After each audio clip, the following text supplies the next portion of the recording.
All right, David, first of all, I want a catalog of the laws that have been broken because Planned Parenthood's PR arm, this includes politicians who are essentially on their payroll, continue to deny that they admitted, whether it was under oath or in your original videos, that they committed any crimes. Definitely. The violations are egregious, and the longer this goes on, the worse and worse it gets. They've been selling body parts against the law for valuable consideration. That means they trade explicitly body parts based on market value for money in exchange. They've been changing the way that they do their abortions, changing the way they treat their patients for solely in order to get better, higher quality, saleable body parts, sometimes resorting to illegal abortion methods like the criminal partial birth abortion method, including sometimes delivering infants alive and either leaving them to die in the clinic or killing them through organ harvesting, according to the information described by these witnesses under oath. And then lastly, Planned Parenthood at the highest levels of their national organization, other abortion trade groups like the National Abortion Federation, they knew that all of this was going on. Sometimes they were sponsored by companies like STEM Express. They knew that this was going on. They wanted to get paid for it, and they did everything they could to encourage it and facilitate it from the highest levels of the abortion industry in our country on down.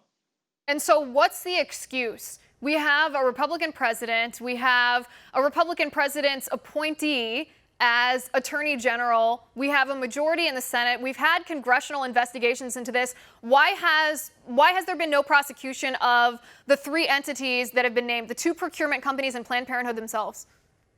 There is no excuse. The Da Vinci companies, like you mentioned, the Da Vinci companies have pled guilty to selling body parts against the law from Planned Parenthood in Southern California. They were shut down in a $7.8 million settlement by local law enforcement in Southern California. That was 3 years ago. That was in 2017. So the Orange County District Attorney in Southern California, while Kamala Harris was still running point for Planned Parenthood in the state, nevertheless, Southern California local law enforcement was able to secure a conviction and shut down one of the companies involved with this 3 years ago. Where are the feds on this? Where's the Federal Department of Justice 3 years later? ABR and STEM Express have the same business model as the Da Vinci companies. The case should be open and shut as an accessory case against Planned Parenthood for knowing and facilitating and conspiring with the Da Vinci companies to do what they did. And the case is even worse when it comes to the other companies where they were getting paid substantial figures every month by Planned Parenthood based on the number of marketable body parts that could be harvested from the abortions that are done there. And that's just the violations of selling body parts for valuable consideration. It doesn't even get into the situations of infants born alive, left to die, or killed by organ harvesting while their hearts were still beating.